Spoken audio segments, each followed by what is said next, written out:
I was writing short stories for adults. I had this sort of unfortunate incident where I lost all of my work that I had meant years and years of work. And I wanted to keep writing, but I really couldn't write anything that was remotely like the things I had lost. And so I decided that I just needed to find something different, completely different. And so what I did was go to the bookstore and I bought a lot of books that I remembered loving as a kid. And I reread them. And I had never thought about writing a novel for adults, but reading those stories made me think, this might be incredibly fun to try to write a novel for kids, even though, it's something that everybody thinks is going to be fun, and it's actually really challenging, but there is this element of joy in it, and I think it's because as you're writing, you can imagine really smart, discerning, kid readers, but readers who are kind of rooting for the story to work. I think that's very freeing. I think kids are open to big ideas. You can introduce wild concepts and questions about the universe, and they're not too jaded to just get taken away by those and to really think about them. And I hear from kids a lot about things they responded to in this book, and a lot of it is the deep stuff, because they love thinking about that stuff.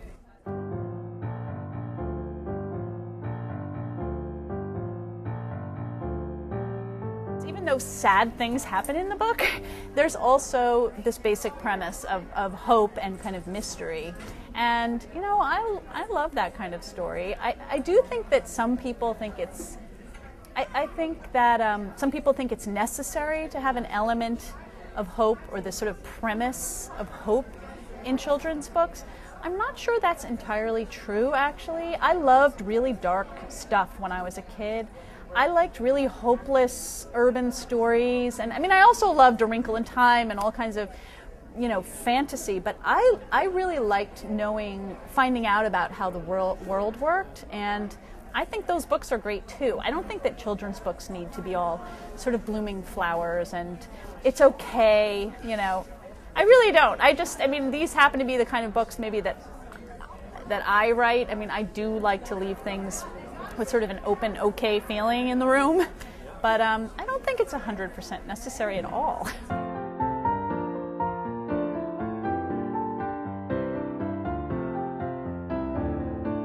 I made it sort of me.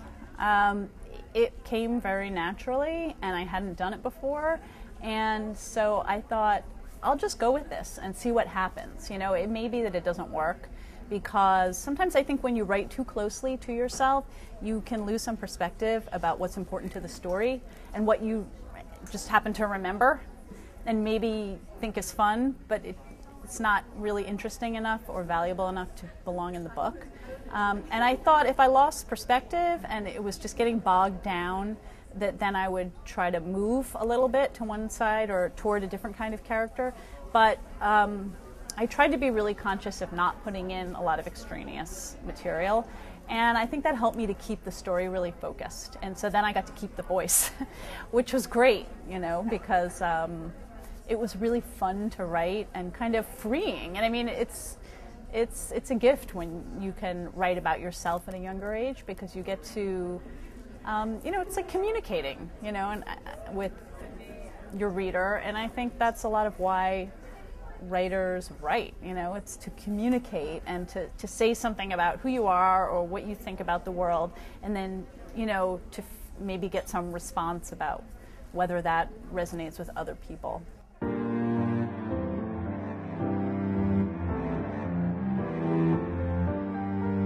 I think for a lot of people, writing is something that can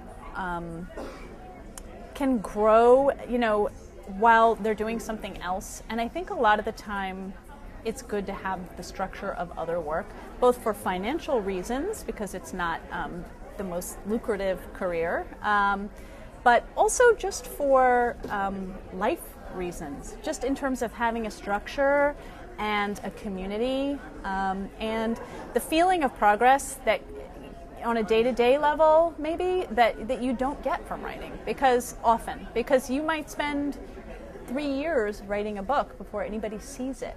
And that's an awfully long time to sustain your belief in yourself and a feeling that you are doing something worthwhile. You may very well be doing something worthwhile, and you are doing something worthwhile if you're spending that time with your work. But I think that it can be very difficult to do that without other kinds of structure in your life. So it depends a lot on your personality maybe, and how much you really need to be with other people, and how far your writing can take you each day.